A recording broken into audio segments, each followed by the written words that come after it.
deflation, and the hoarding threshold, how a fixed money supply suppresses production. A fixed supply deflationary monetary system creates a structural incentive for rational actors to abandon marginal production in favor of hoarding money.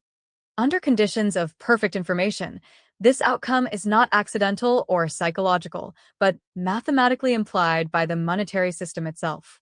Consider a simple economy with 10 individuals, each initially holding $10 for a total money supply of $100. There are initially 100 units of goods, so the starting price is $1 per unit.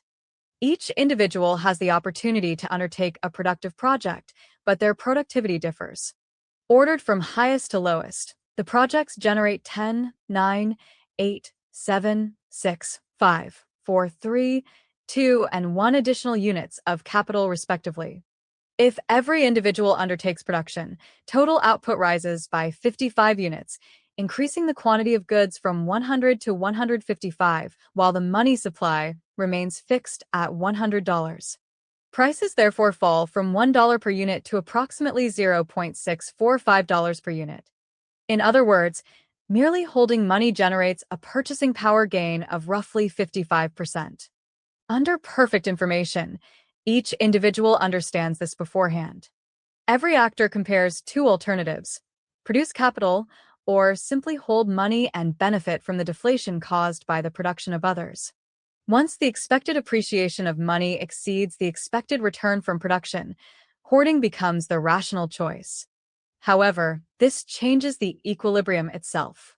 When lower productivity individuals defect from production into hoarding, total production falls, reducing the amount of deflation. Solving the system consistently reveals that only the individuals capable of producing 10, 9, 8, 7, 6, and 5 units continue producing. The individuals producing 4, 3, 2, and 1 units abandon production entirely.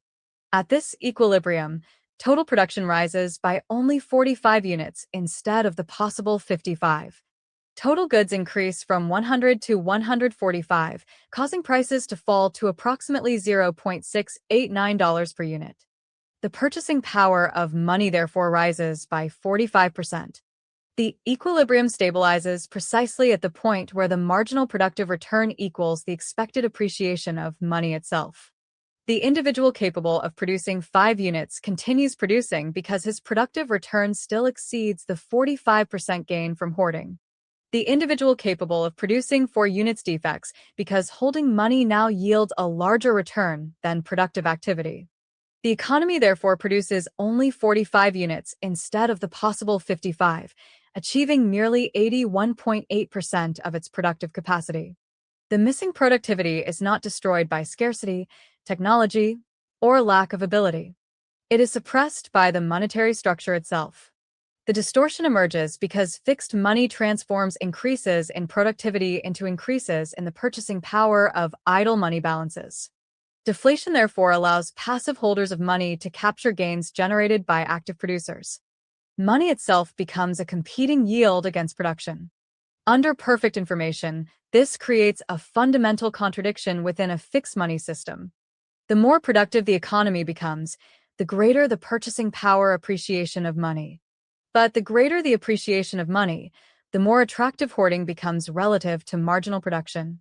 The productivity gains that generate deflation simultaneously suppress future production by rewarding inactivity over productive investment.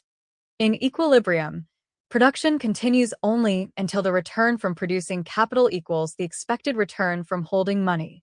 A fixed deflationary monetary system therefore imposes an artificial hurdle rate on production itself. Marginally productive projects are abandoned not because they fail to create value, but because monetary appreciation outcompetes productive activity. By contrast, a monetary system that expands proportionally with net capital creation avoids this distortion entirely. Instead of allowing productivity gains to flow to passive money holders through falling prices, newly created money is distributed directly to those responsible for creating new capital. In such a system, every project with positive productive return remains worthwhile because production itself, not hoarding, is rewarded. The issue is therefore not simply that deflation lowers prices. The issue is that fixed money changes the relative payoff between production and non-production. Once holding money becomes more profitable than marginal production, rational actors begin defecting from production into hoarding. A monetary system that rewards inactivity more than productive investment will inevitably suppress part of the productive capacity of the economy itself.